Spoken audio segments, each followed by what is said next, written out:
That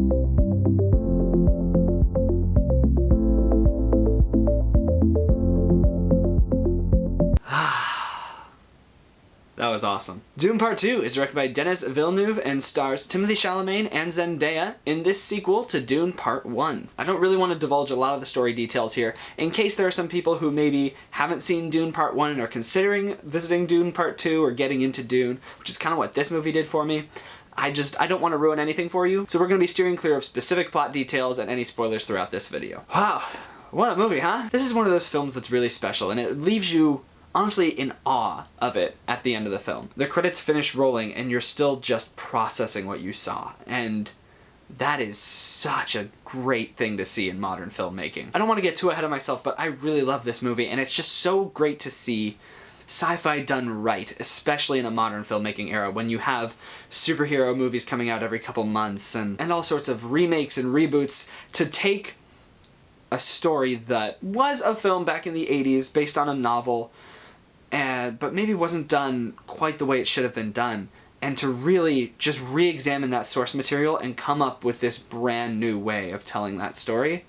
It's just beautiful to see, and I'm loving how successful this is because it absolutely deserves all the recognition. Let's start off, as always, with the positives. This movie is a visual masterpiece. It's just stunning. The cinematography alone is just incredible. The use of shots and the different variations and really getting the scope of what was happening and using cinematography to build your world and also examine the depth of these characters was just done to perfection. And outside of the cinematography, the visual effects were fantastic. There's a lot of really great practical filmmaking here, and the use of CGI is done very creatively and with purpose, which in my opinion is the only way to do CGI, is with purpose. The costume design, the set design, all of that is really impressive here, but when CGI needed to step up, it did not disappoint. They did a great job. The score, by the way, is also fantastic. This film also understands the use of music in film and how much it can add to your story. All these different aspects just came together perfectly here, and that's really great to see. The film picks up right where Part 1 left off,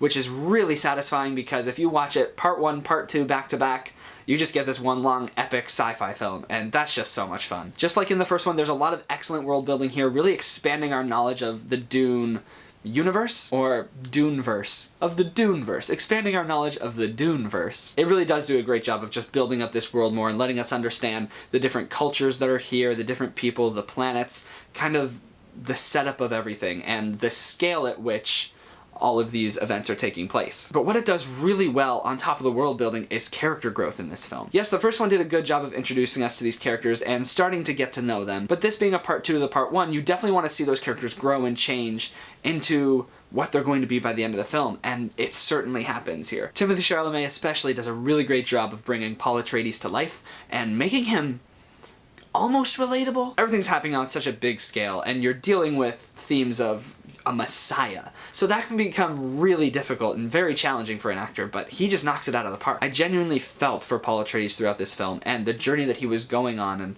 the relationships he was building with these characters. It was all done very masterfully, and that's definitely a credit to the writing as well. This film, from a story aspect alone, feels extremely strong. Of course, that comes from great source material, but we've seen that adaptations can be done very poorly, and this is not. They are doing just a wonderful job of telling this story. It also does something I love, which is setting up for a third installment. It feels like we're on the cusp of having a Dune trilogy, and having just a sci-fi trilogy that's new and exciting and isn't just a rehash of something we've done before.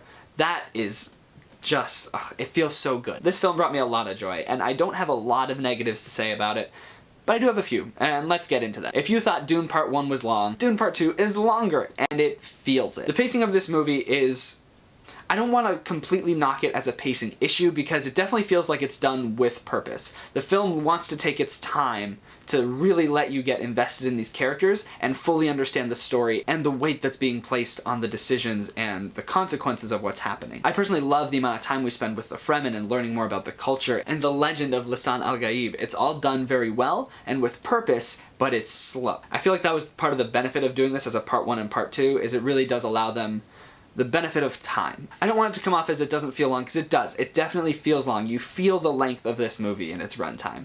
But I didn't really care because I was so invested in the story, and I appreciated that they weren't trying to rush anything, and they were taking the time to let us get truly attached to these characters and understand the depths of this story. One thing that's kind of funny though, because they were taking their time, there is one thing that I thought might have been a little bit rushed, and that was one of the villains. The character played by Austin Butler in this film, who, by the way, does an excellent job. He doesn't really come in until the latter half of the movie, and we're introduced to him in a pretty cool way in a battle scene, and they start to build him up a little bit, but we don't really know him that well. We do get a bit of that show don't tell aspect in how he's introduced, and then he's in the background.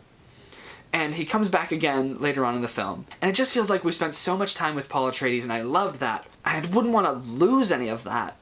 But oh, I wish we spent more time with Austin Butler. This character can be really fascinating, and it feels like they were just kind of pushing to get him out. And maybe that's just me wanting more of this character because I was so interested and I thought the portrayal was really cool. And I honestly found him kind of creepy and scary and everything that you would want in this type of a villain. I know he's not the big bad, so I suppose that's just his purpose in the film. He serves his purpose and that's it. But I personally would have loved to see just a little bit more of him. Also on my negatives list is Zendaya. I just am not a Zendaya fan. I feel like she plays the same role in every movie, so when I see her in Dune and in Dune Part 2, I'm just like, oh, it's Zendaya in a sci-fi movie. All these other characters, I can suspend my disbelief, no problem. I see Timothée Chalamet and I just see Paul Atreides. But Zendaya, I'm just, nope. That's Zendaya in a sci-fi movie. I just don't like her style. I find her very one-dimensional. So she doesn't really shine here for me. That's nothing new from her in my opinion. It's not like she underperforms to what you would expect.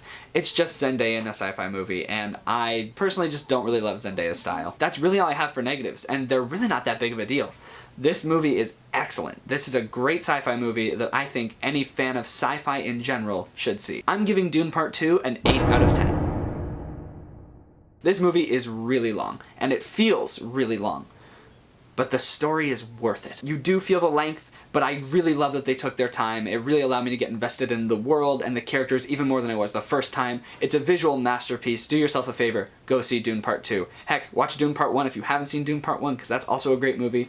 Go see Dune Part 2 and get excited for a third film. It makes me so happy seeing a brand new sci-fi trilogy, and I think Dune is going to be a staple of the genre for years to come. Thank you so much for watching. Let me know in the comments below what you thought of Dune Part 2, or what's your favorite sci-fi or fantasy novel that you'd love to see adapted to screen. Subscribe for more reviews very soon, and until then, so long, friends.